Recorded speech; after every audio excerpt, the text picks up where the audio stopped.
Os traigo la tercera parte de esta guerra mundial cibernética que sigue su curso en esta triste vida.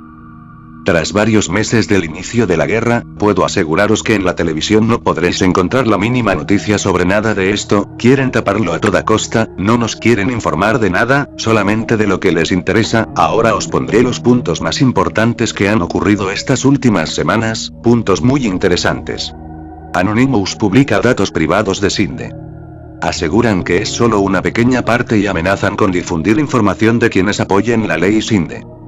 El movimiento Anonymous publica en su blog datos particulares, con teléfonos y domicilios, de personajes públicos partidarios de la ley Sinde, que afectan, entre otros, al actual ministro de Cultura, José Ignacio Wert, y a su antecesora en el cargo, Ángeles González Sinde. El blog de los activistas de Anonymous advierte, tras dar numerosos datos particulares, de que la información facilitada es solo una pequeña parte de toda la que disponen almacenada en lugares seguros. Hemos creído correcto no publicar datos de personas no relacionadas con la ley Sinde/Wert, añade el blog, en el que se advierte de que si en un futuro dichas personas cambian de posición o hacen algo que ellos crean merecedor de castigo, toda su ira caerá sobre Expectus.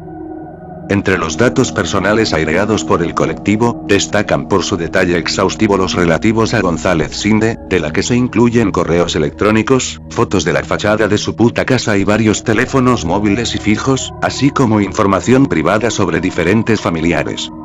El 2 de febrero. Han pasado 10 días desde el cierre de Megautoad.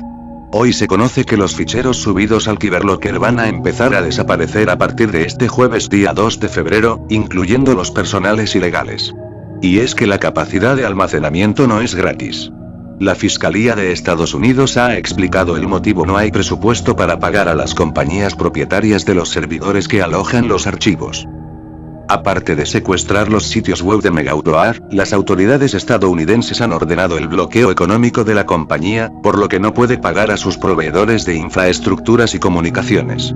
Según explica el abogado Carlos Sánchez Almeida en un artículo publicado en el diario El Mundo, el riesgo de pérdida de los ficheros subidos a Megautoad es muy elevado, y la responsabilidad recaería en las autoridades que han intervenido el Cyberlocker. Almeida aconseja a las empresas europeas de alojamiento de datos que no borren los datos sin una orden judicial directa en ese sentido.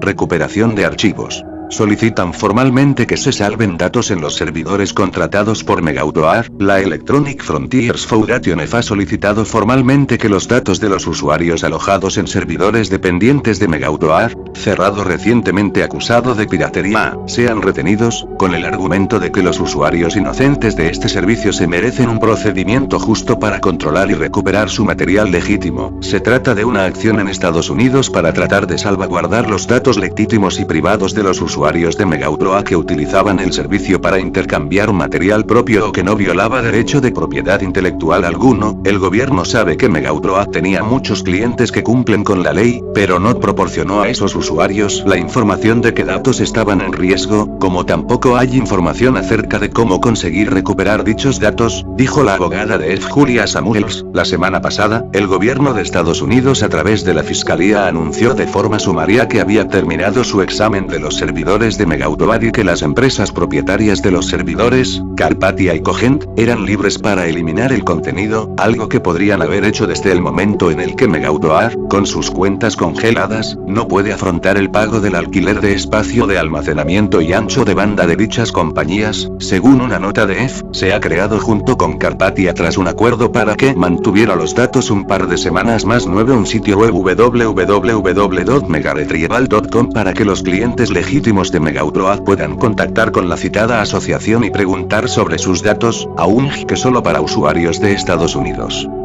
El acta se tambalea. Polonia suspende el proceso de ratificación. Hace algunas semanas ACTA generó el descontento de miles, quienes encontraron más de una forma de protestar. Después de las marchas y saqueos, el gobierno de Polonia se echó para atrás suspendiendo el proceso de ratificación. De acuerdo al primer ministro Donald Tusk, primero se hará una discusión extensa donde se incluya a los usuarios de Internet y a la Oficina de Protección de Privacidad. De acuerdo a Tusk, la consulta que rodea al acuerdo es insuficiente y lo aborda desde una perspectiva del siglo pasado. ¿Por qué es importante la decisión de Polonia? El tratado debe contar con la ratificación de los 22 miembros de la Unión Europea. Si uno de ellos, o incluso el Parlamento Europeo no lo ratifica, el tratado se anulará automáticamente. Polonia es uno de los países donde más gente se ha manifestado en contra del acta. Miles de personas salieron a las calles a protestar mientras que grupos presuntamente asociados a Anonymous saquearon el sitio del Parlamento y la página del primer ministro. Junkie cierra. BT Junkie dice adiós tras el cierre de Megaupload y la presión sobre The Pirate Bay. Sus fundadores han querido dejar una escueta carta a la entrada de su página. Una carta que dice así: este es el final del camino, amigos míos. La decisión no es fácil, pero hemos decidido cerrar de manera voluntaria. Luchamos durante años por nuestro derecho a la comunicación, pero es hora de seguir adelante. Ha sido una experiencia para toda la vida, les deseamos todo lo mejor. Con noticias como esta uno se pregunta hacia dónde irá Internet en los próximos meses. Ya no es un cyberlocker de descarga directa, hablamos de torrents para compartir, de una de las páginas más famosas en el Reino Unido, BT Junkie, la que ha decidido hace unas horas acabar con su actividad de manera voluntaria. Tras el asedio a The Pirate Bay y el cierre de Megaupload, la cultura del miedo parece hacer mella en el mapa digital. Demandas en España. Megaupload se enfrenta en España a 5.000 demandas por archivos perdidos. El cierre del popular servicio de almacenamiento tras la intervención del FBI ha hecho saltar las alarmas de miles de usuarios en todo el mundo, preocupados porque los datos personales y privados que han subido al servicio se pierdan de forma definitiva. La Fiscalía de Estados Unidos confirmó la semana pasada que las autoridades norteamericanas podrían comenzar a borrarlos de forma inmediata al no tener capacidad financiera para pagar a las compañías externas propietarias de los servidores donde se alojan los datos. El fundador de Megaupload libre. El juez decreta la puesta en libertad bajo fianza del fundador de Megaupload. El juez de la Corte del Distrito de North Shore en Nueva Zelanda, David M. C. Naughton, ha ordenado la puesta en libertad del fundador de la página de intercambio de archivos Megaupload, Kim Schmitz, también conocido como Kim.com, al considerar que no existe riesgo de fuga. Según ha informado la cadena de televisión TVNZ, Schmitz permanece detenido desde que el pasado 19 de enero el FBI estadounidense procedió a la clausura de Megaupload en el marco de una operación contra la piratería en Internet que se saldó con la detención de otros 7 responsables de la compañía. Cinetube. La Audiencia Provincial de Álava considera que Cinetube no comete delito. La actividad de Cinetube no constituye un delito contra la propiedad intelectual.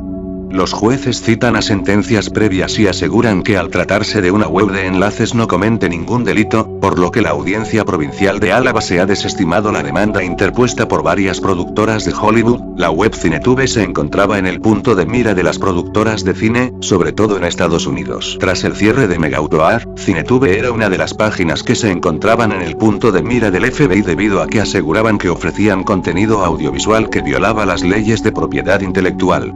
Sin embargo, la Audiencia Provincial de Álava no está de acuerdo con esta interpretación. La justicia declara a Cinetube como una página web legal que no constituye ningún delito contra la propiedad intelectual, asegurando que no existen indicios en las presentes actuaciones de la concurrencia de los elementos objetivos del tipo penal objeto de imputación y dando lugar al sobreseimiento interesado por la defensa, según se recoge la sentencia publicada por el bufete de abogados Almeida en su página web. Los jueces han basado su decisión en sentencias previas que sostienen que un sitio web será responsable de un delito contra la propiedad intelectual cuando facilite enlaces después de conocer formalmente que el contenido al que redirigen esos enlaces es ilegal y no sean retirados.